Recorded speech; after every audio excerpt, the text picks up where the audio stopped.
Jim, the data out of the U.S. are pretty bullish. Here's one bit. Lower mortgage yields and a surge in refis are adding to four-year lows in gas prices to give consumers more disposable income.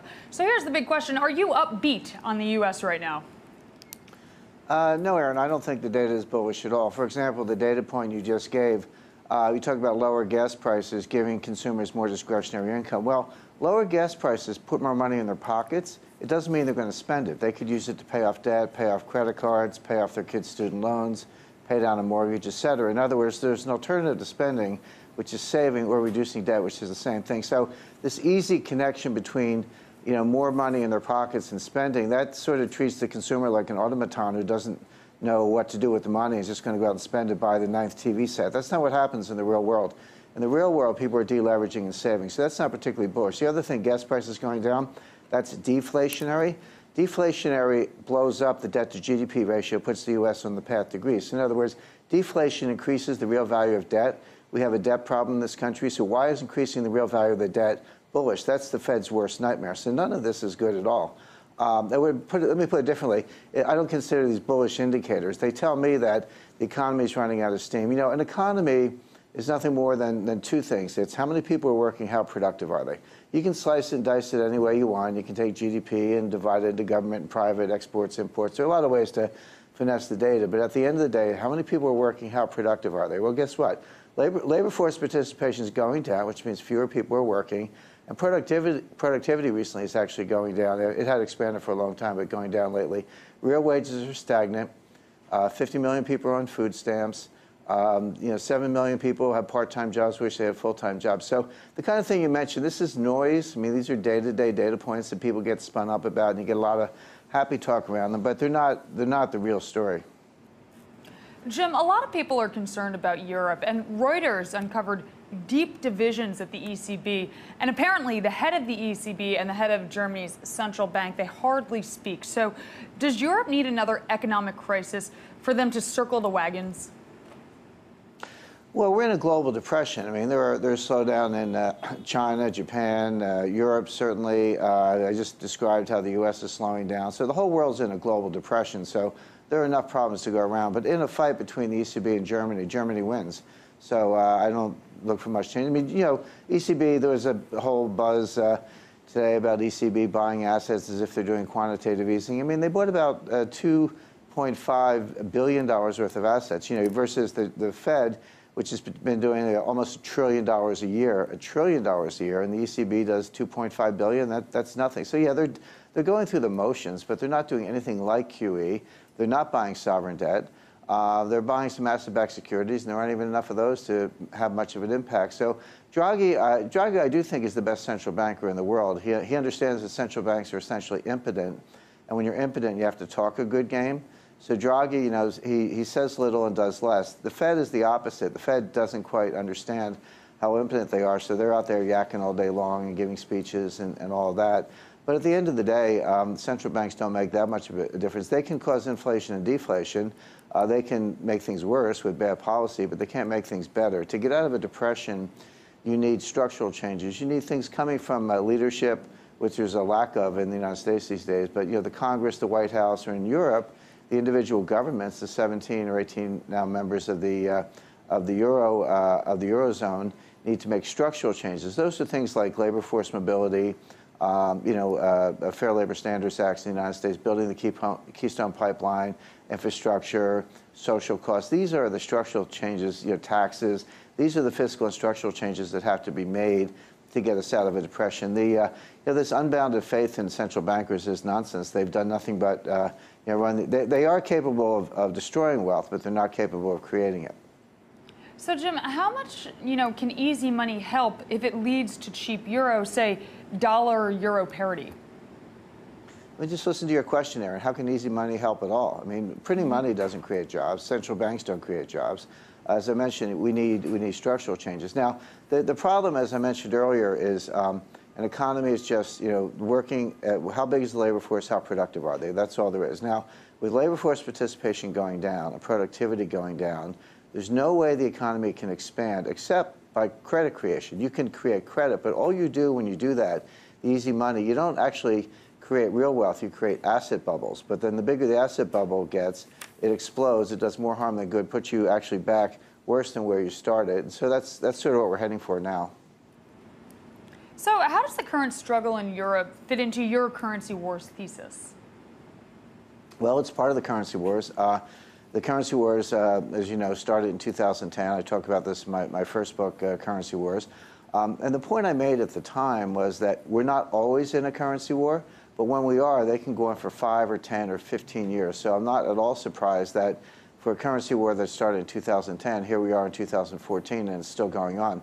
Now, a lot of journalists and reporters, you know, when there's a big story, you know, we see the Brazilian real collapsing with the re-election of Rousseff and others. They say, well, the currency wars are back on, but they never went away. The currency wars don't go away. They just have, you know, sort of high points and then quiet periods. But you know, we've come through a recent period of the strong dollar. Well, the strong dollar is deflationary. By the way, currency wars are an alternative to interest rates. Interest rates and exchange rates are just reciprocal to each other to a great extent.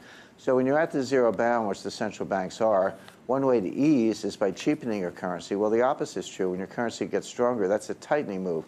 So the combination of Fed tapering and a stronger dollar, which is what we've seen over the last year and a half, is very deflationary from the U.S. perspective. It's one of the reasons the U.S. economy is slowing down. So those policies probably have to be reversed. I would look for certainly, you know, possibly QE4 next year and a weaker dollar, stronger euro as easy moves on the part of the U.S. The U.S. has tolerated a strong dollar and gone through tapering because we mistakenly believed that our economy was getting a lot stronger based on second quarter GDP. But a lot of that was just inventory accumulation. You look at the first half as a whole, if you back out inventory accumulation and replace it with final sales, the economy grew, you know, less than 2%, which is what it's been doing for the last 5 years. That's a depression. Defined as, you know, a depression doesn't mean declining GDP. It just means below trend GDP. If your GDP trend is 3.5% in the long run and can be 5 or 6% in the short run as you bring labor back into the workforce, and you're actually growing about 1.9, that's depressed growth. That's what a depression is, and that's what we're in right now. So I expect currency wars to continue. Europe got a little lift, you know, from a cheaper euro that is designed to get some inflation into Europe because they have a big deflation problem now. But it's as if the U.S., you know, put the euro in the lifeboat, but now we got to kick them out because we need the lifeboat ourselves. Now, I mean, speaking of problems, Danone and Unilever reported soft consumer demand in China, and it seems like the housing slowdown is crimping household balance sheets. So what impact will this have, Jim? Well, China is the biggest credit bubble in the world. I mean, we just spoke about how the U.S. has created asset bubbles in housing and stocks with easy money, and that's true. But there's no bigger bubble in the world than China. They have a greater capacity to keep it going because their investors have fewer alternatives. You know, a Chinese middle-class investor, saver, they're not allowed to invest in foreign stocks. They don't like to invest in their own stock market because it's had its own problems. It's been very weak. They have invested in real estate, but they've created a bubble, and they're now backing away from that. They don't want to leave their money in the bank because they get kind of 25 basis points or something. So what they have invested in, the only two alternatives are gold, which they're buying in enormous quantities. You look at the purchases coming out of the Shanghai Gold Exchange, they're astounding. They're in the thousands of tons per month, which is you know, an enormous amount of gold. But the other alternative are these wealth management products. Well, the wealth management products, they're just you know, CDOs, like collateralized debt obligations. The banks that issue them or sponsor them, they're not bank guaranteed products, by the way. They're not bank deposits, but they're sold through banks. They take the money and invest it in worthless real estate. So the saver, the investor, thinks she's getting, you know, a 5 or 6% yield on a nice, you know, it's a high yield instrument, but they don't quite realize that A, the bank doesn't stand behind it, B, the money's being put into worthless real estate that can't pay off the debt. So that's a Ponzi scheme waiting to collapse. So, you know, you look around at China, you've got a housing bubble ready to collapse. You've got a wealth management product Ponzi ready to collapse. Now, China does have enormous reserves that they can use to bail out their banking system, but they tend to be very slow decision makers. In a financial crisis, slow decision-making is fatal because it allows the panic to spread before you can get on top of it.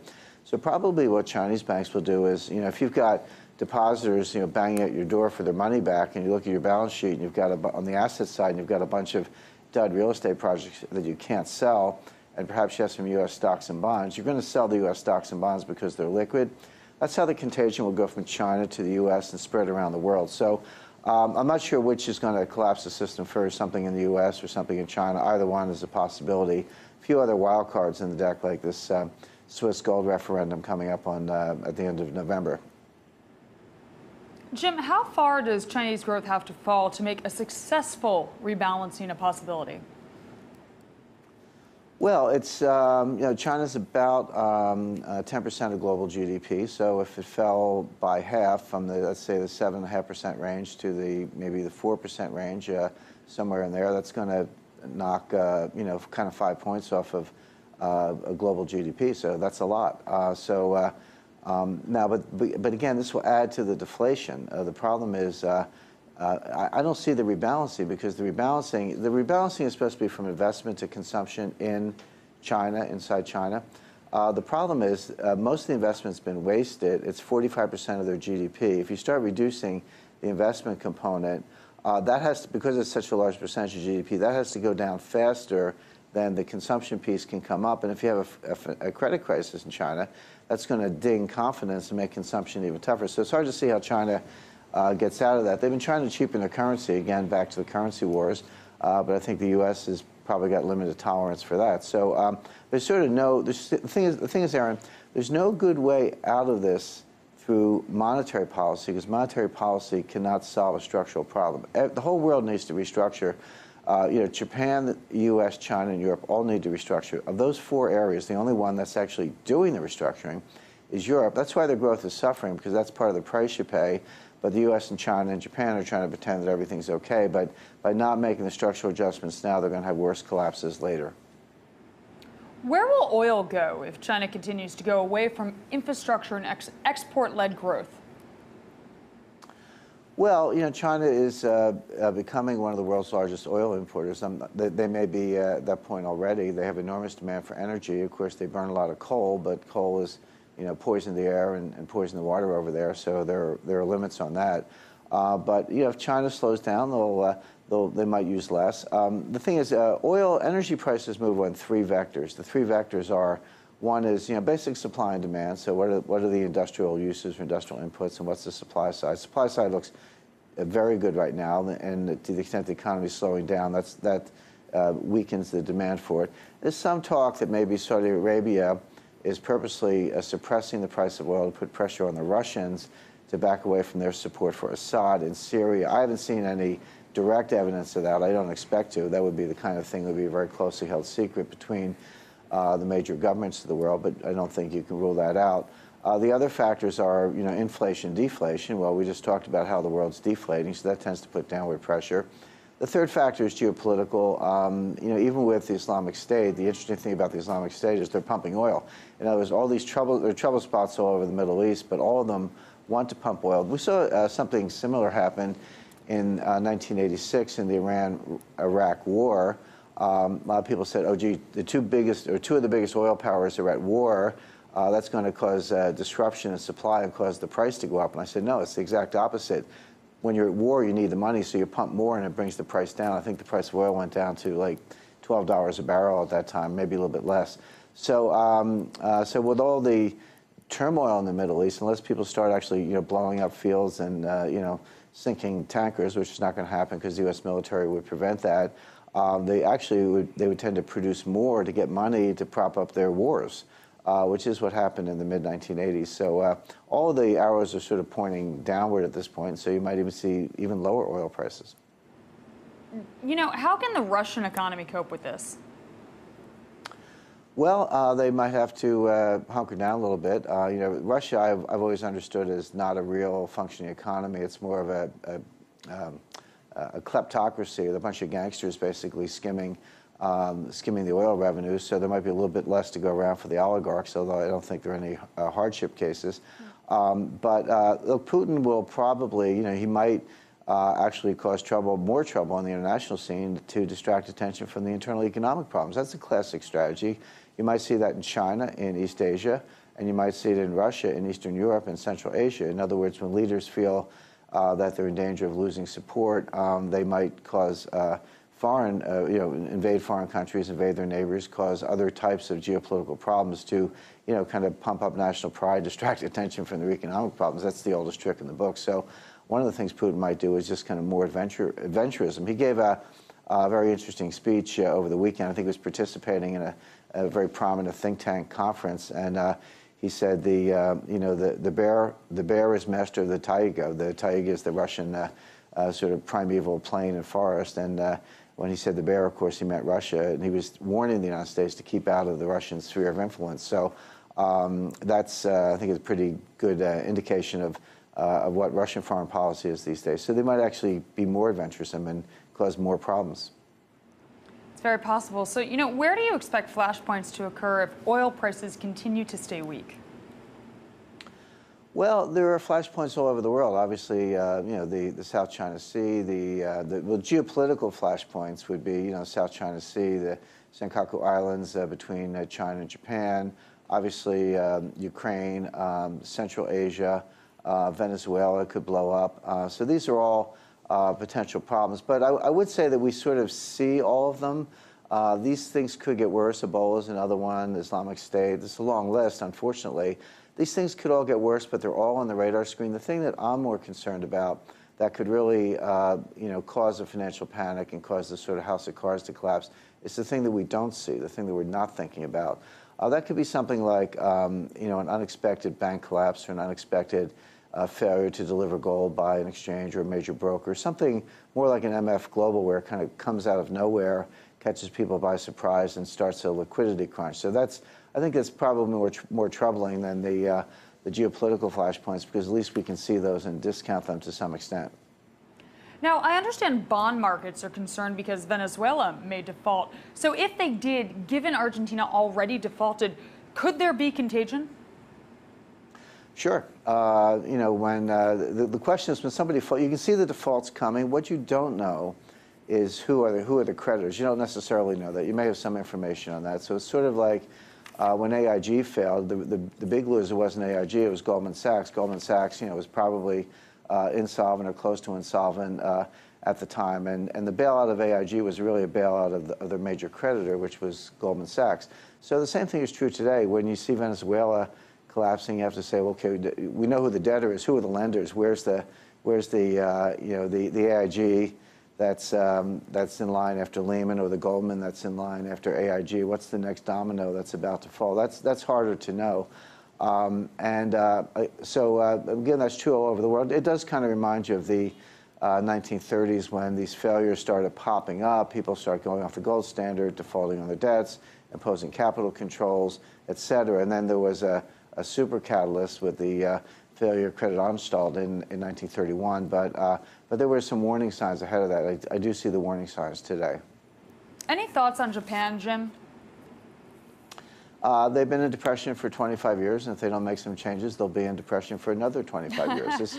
It goes back to what I was saying earlier. You can't print or deficit finance your way out of a depression, at least if you're wasting the money, which they do. There are people in Japan who say, the road in front of my house has been paved, 5 times in the last, 10 years. It doesn't need that much paving. There are things that Japan could do structurally that would help. Cut taxes, allow greater immigration, empower women, increase the role of women in their economy, break up some of the big banks, force some companies into bankruptcy, make improvements in their kind of very antiquated retail distribution system. There are a lot of things that Japan could do, but they're not doing any of them. So why would it change?